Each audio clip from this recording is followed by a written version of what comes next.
터키가 공화국이 수립된 이후에 현재까지의 거의 100여 년이 흘러왔는데요.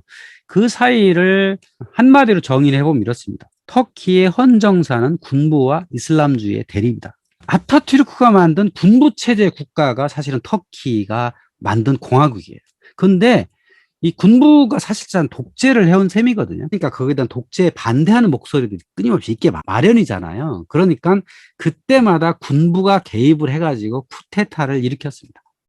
그러니까 아타투르크 이후에 총 5번의 쿠데타가 있었는데 다 군부가 성공을 했어요. 마지막에 있었던 2016년에 있었던 쿠데타만 이게 약간의 뭔가 좀 이상한 쿠데타다라고 해가지고 군부가 실패한 걸로 되어 있지만 실제로 앞에 4번은 군부가 다 성공을 해가지고 군부가 원하는 내각을 세우고 군부가 원하는 대로 국가가 이루어졌죠. 군부가 정치에 개입하는 이유는 군부가 세속주의 수호자라는 걸 자처하기 때문이죠. 아타투르크가 만든 세속주의를 끊임없이 가야 된다라고 그것을 지켜야 될 의무가 군부에 있다라고 생각하는 거죠. 그 과정을 보시면 1960년에 군부가 터키 역사상 첫 민선 총리. 그러니까 그 전까지는 아타투르크가 만들어 놓은 군부 주도의 체제였다가 60년에 와가지고 민선 총리가 됐는데 이 사람이 아드란 멘데레스를 교수형에 처합니다.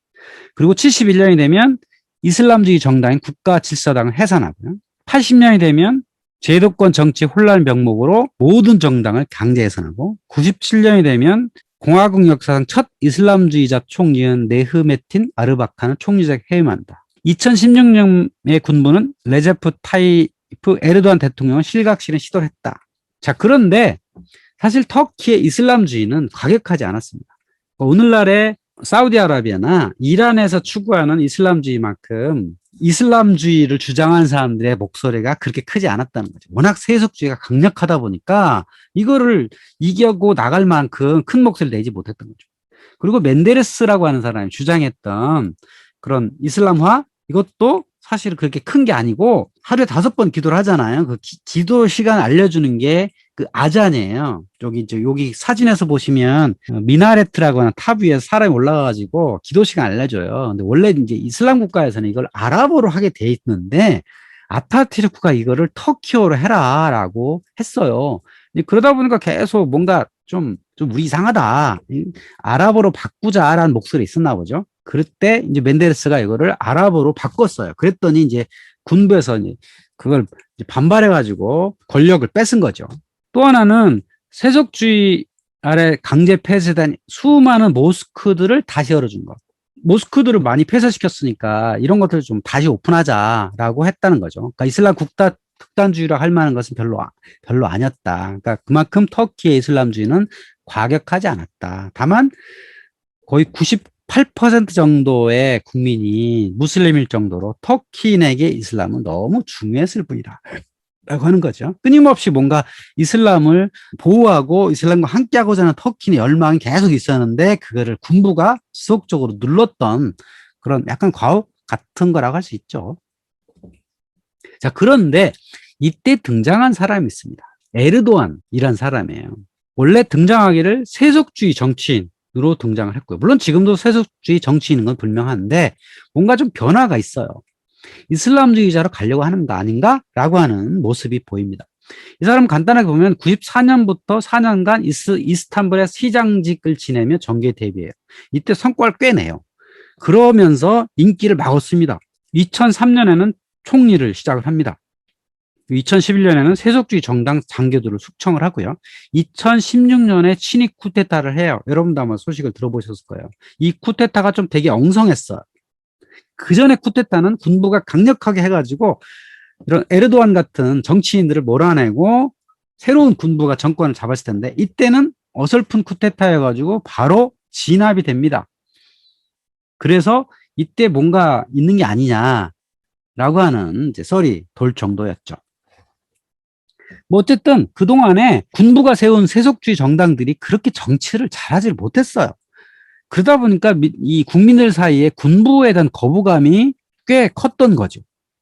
그러면 군부에 거부감이 있으면 그거에 대한 대안이 필요하잖아. 그 대안이 뭔가 있으면 괜찮아. 그 대안이 사실 이슬람의 땅에서는 가장 좋은 대안이 이슬람화예요. 이슬람이라고 하는 사실은 깨끗하고 청렴하고 평등하고 이런 것들을 도입하고자 하는 어떤 목소리들이 계속 있었던 거죠. 에르도안이라는 사람은 초기에 꽤 성과를 냈어요. 그 이스탄불 시장일 때도 인기가 있었고, 총리로 재임해서도 경제적 성과를 꽤 냈습니다. 이 사람이 지속적으로 유럽연합을 가입하려고 여러 가지 유럽의 기준에 맞춰서 법률과 제도를 변화시켰거든요. 그러니까 터키는 유럽연합에 가입하려고 노력을 굉장히 많이 해왔습니다. 물론 아직까지도 유럽연합에서 이 허락을 안 해줘가지고 아직도 못하고 있죠. 근데 어쨌든 끊임없이 유럽연합 가입을 준비하고 노력하고 있는 중입니다. 그리고 기업활동 자유와 세계화를 골자로 한 신자유주의적 경제개혁을 했다. 그래서 초기 10년 동안 실업률이 20%대에서 10% 초반대로 감소했고요. 64%의 GDP가 증가했고 1인당 GDP가 1만 달러 진입. 전임 세속주의 정부에서 이루지 못했던 극적인 경제 성장을 이룹니다. 노동개혁을 또 해가지고 주 45시간 이상 노동을 금지하는 등 비약적 노동자 권익 향상에도 노력을 합니다. 이런 성과를 바탕으로 현재까지도 터키인들의 엄청난 지지를 받고 있는 거죠. 그리고 이 사람이 만든 정의개발당이 콘크리트 지지층을 확보하고 있습니다. 물론 60% 70% 지지는 아니고 한 50에서 55% 정도의 지지를 계속 받고 있는 중이긴 합니다. 그런데 이 사람이 점차적으로 독재를 추진합니다. 그러니까 능력 있는 사람이 그렇게 될 경향이 사실 많이 있는데요. 이 사람은 2003년 첫 총리직에 의해 11년간 총리를 했는데 이때 세속주의를 지향을 해가지고 아까 경제성장을 뭐 꽤 많이 달성을 했죠. 그러다가 2014년에 개헌을 통해서 대통령직을 획득합니다. 그러니까 그전까지는 내각제였는데 대통령 중심제로 바꾼 거죠. 그러면서부터 이슬람화를 조금씩 추진합니다. 2016년에 쿠데타 미수 사건, 이걸 통해서 세속주의자들을 처형하고요. 언론을 장악합니다. 언론에서는 삐딱한 소리하는 그런 아예 언론사들을 폐쇄시켜버렸어요. 한국에 살고 있는 그 언론사에 특파원 한 사람이 있거든요. 그 사람 지금 고향 못 들어간 사람이 하나 있는데 그런 것처럼 여러 언론사를 문 닫게 했고요. 거기 있는 사람들을 많이 추방을 했어요. 이렇게 하면서 언론을 통제하고 2017년에 개헌을 통해서 2029년까지 집권할 수 있도록 길을 열어놨습니다. 그런데 사실 지지율이 그렇게 높진 않아요. 여기 사진에 보면 러시아의 푸틴 대통령이라는 사진을 찍었는데 러시아의 푸틴 거의 뭐 짜르라고 불리죠. 독재자죠. 근데 이 러시아의 푸틴은 지지율이 상당히 높아요. 한 70% 정도까지 됩니다. 그런데 에르도안은 그렇게 지지율이 높진 않아요. 거의 51%, 뭐 52%이 정도입니다. 선거에서 승리할 정도. 근데 사실 선거 승리도 아마 꽤 그 부정선거가 있었다고도 그러고 정권의 정통성도 그리 높진 않습니다. 그렇지만 어쨌든 이 사람이 점차적으로 이슬람화를 추진하는 것은 사실이고요. 근데 이 터키의 이슬람화는요, 이 사우디나 이란처럼 좀 과격하진 않고요. 종교의 자유 관점에서 여러 제도를 풀어주는 걸로 가고 있습니다. 그러니까 모스크 같은 거를 이제 좀 더 활성화하게 하고 자유롭게 해준다. 자유롭게 해준다는 건요, 결국은 이 이슬람주의에서는 좀 더 엄격해진다고 볼 수도 있어요. 결과적으로 보면 급격한 이슬람화는 되지 않을 것이다. 이런 이제 해석이 많아요. 그렇지만 과연 이슬람화를 추진하지 않을 거냐? 이슬람화는요, 젊은이들이 싫어할 것 같지만 사실은 꽤 좋아해요. 오히려 나이 든 보수주의자들이 세속주의를 지향을 하고요. 젊은 사람들이 오히려 이슬람화를 좋아합니다. 터키는 30세 젊은이가 국민의 절반이 넘습니다. 그래서 이 에르도안을 지지하는 경향이 상당히 높고요. 그럼 왜 이슬람화를 젊은이들이 좋아하느냐? 이 세속주의의 어떤 그 나쁜 점 이런 것들 많이 보이거든요. 그러니까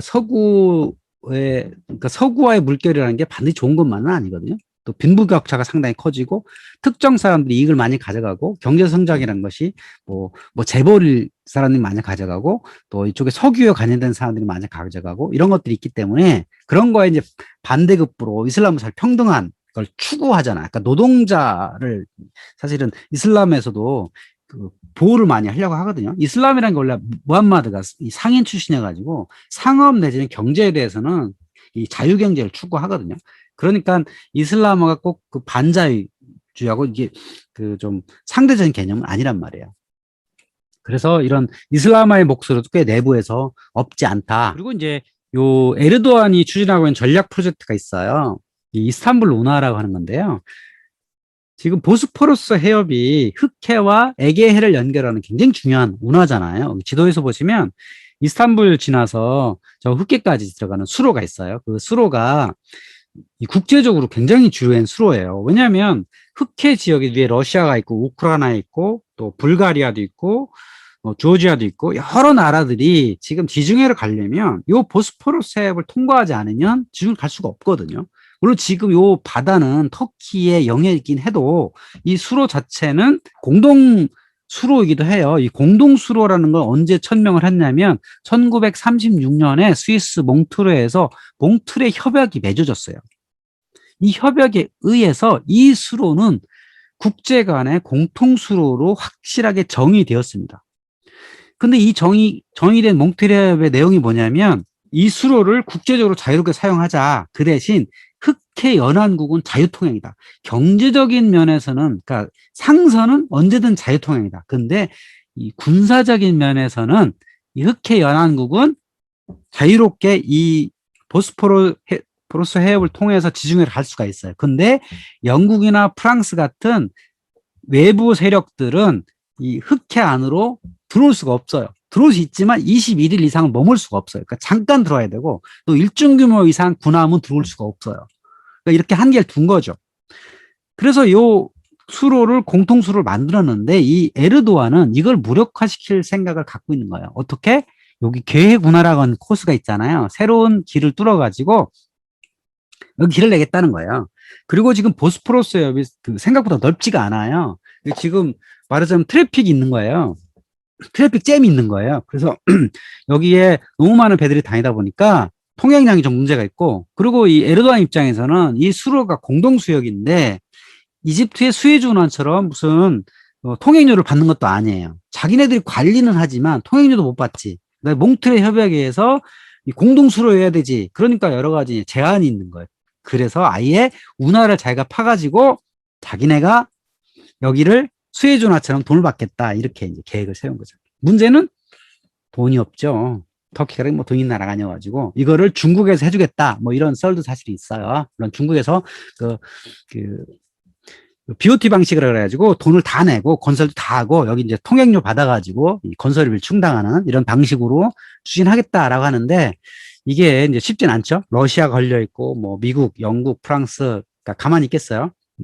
어떻게 될지는 잘 모릅니다. 어쨌든 이런 러시아와 미국과 프랑스, 독일 이런 강대국 사이에서 뭔가 자기만의 터키만의 이익을 취하기 위한 여러 가지 전략들을 구상하고 있기도 합니다. 또 이 터키라는 나라는요, 이슬람권 유일의 나토 회원국이란 말이에요. 그러다 보니까 어마어마하게 중요해요. 그러니까 터키가 나토에서 만약에 나간다면 이 전략적 위치를 잃어버리는 수도 있거든요. 지금 터키 안에 인치를리크라고 하는 미 공군 기지가 있습니다. 이 미 공군 기지는요, 이라크에서 가장 가까운 공군 기지예요.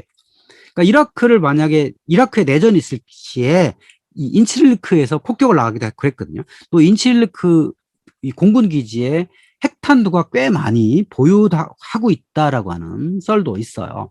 그만큼 이 터키의 미군 기지가 그만큼 중요한 거고, 이 터키 내 미군 기지가 있을 수 있는 또 근거는 바로 나토 회원국이니까. 나토 회원국의 입장에서는 당연히 미군 기지를 빌려주는 게 당연한 거잖아요.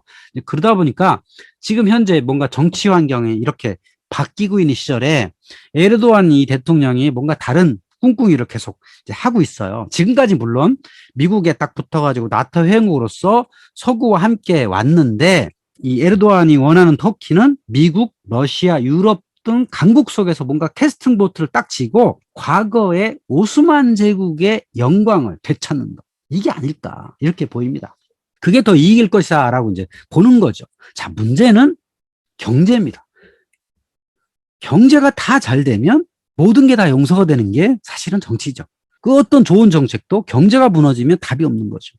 여기 그래프에서 보시는 것처럼 터키의 리라화는 2008년, 2012년 이후 지속적으로 가치가 하락하고 있습니다.